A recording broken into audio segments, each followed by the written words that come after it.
Germany's cities lie in ruins and the hopes of the Nazis lie in the dust. The gutted buildings of the Reich reveal the irresistible power behind the Allied drive, a power that all the vaunted Wehrmacht could not stop.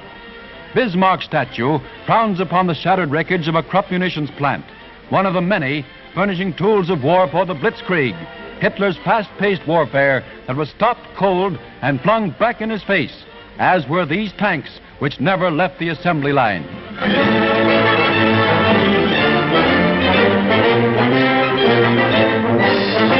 Nuremberg in southern Germany, the hotbed shrine city of Nazidom, was overrun by the victorious Yanks. Of all the enemy's leveled cities, none reflects greater destruction than Nuremberg, where the Allied attack poured its full fury upon the spawning grounds of the Nazis. The haughty German eagle looks down on German dead, lying still in defeat. Over the vast stadium, Old Glory overshadows one of the world's most hated symbols.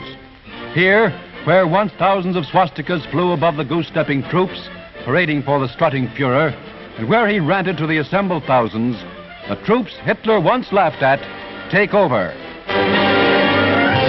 The swastika will no longer flaunt its crooked arms above the Nazi shrine.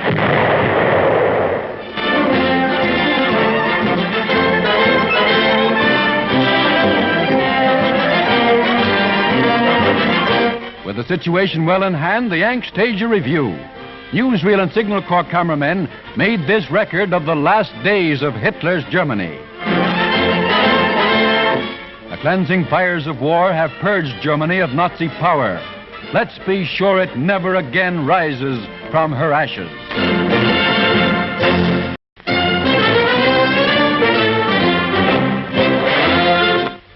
Supreme Commander General Eisenhower pays tribute to the men who won our victory.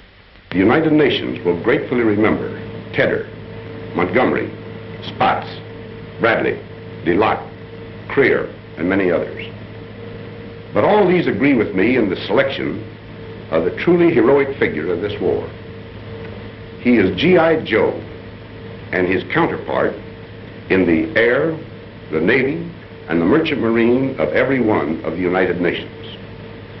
He has braved the dangers of U-boat infested seas. He has surmounted charges into desperately defended beaches. He has fought his tedious, patient way through the ultimate in fortified zones. He has endured cold, hunger, fatigue. His companion has been danger. Death has dogged his footsteps. He and his platoon commanders have given us an example of loyalty, devotion to duty, and indomitable courage that will live in our hearts as long as we admire those qualities in men.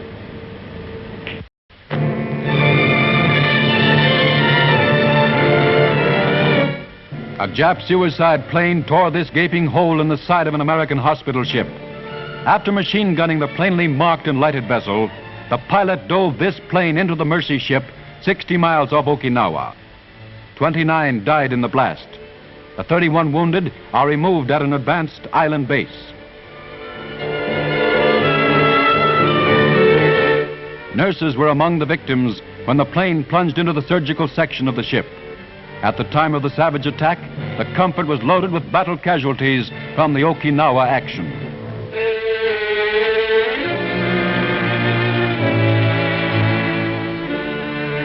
The dead reached their final resting place in the service cemetery on the island base.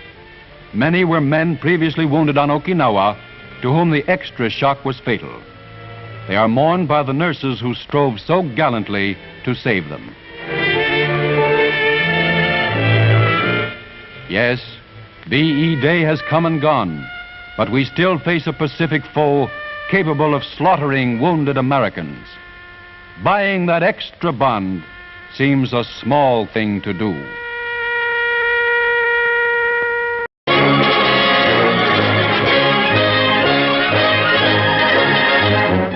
The mighty 7th War Loan is underway, and the 3 survivors of the historic flag raising on Iwo Jima are here at the Capitol to fly that same flag. With an honor guard at attention, that tattered banner goes aloft once more.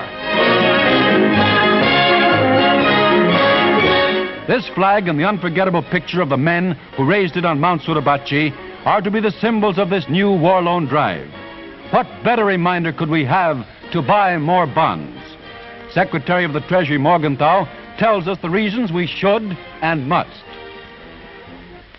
Today, each and every one of us should dedicate himself anew to the task of doing all in his power to bring this war to complete and final victory. There is no more important way in which Americans can express concretely this determination than by buying more extra bonds in the 7th War Loan. The workers in the Boeing plant in Seattle set an example for the rest of the country by staying on the job. With the welcome news that the war was over in Europe, they turned out an extra B-29 and turned out then to cheer it on its way to Tokyo.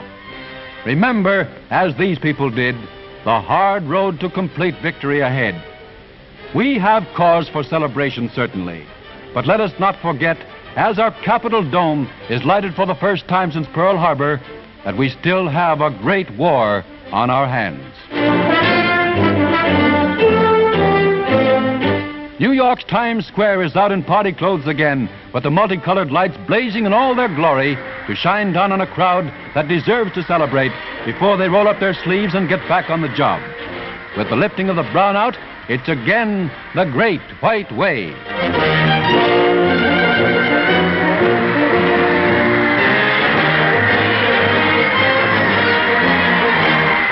The answer to that strange death.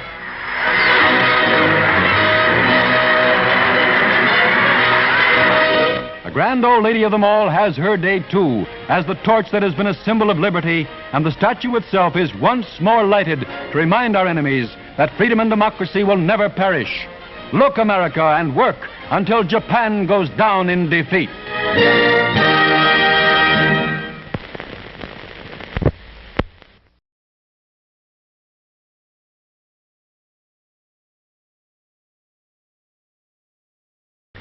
The purpose of I Am an American Day is to welcome our new citizens, boys and girls who have become 21 years of age and take their places in the ranks of citizenship of our country, and men and women devoted to our country who have renounced all allegiance to their place of birth and have become citizens of the United States.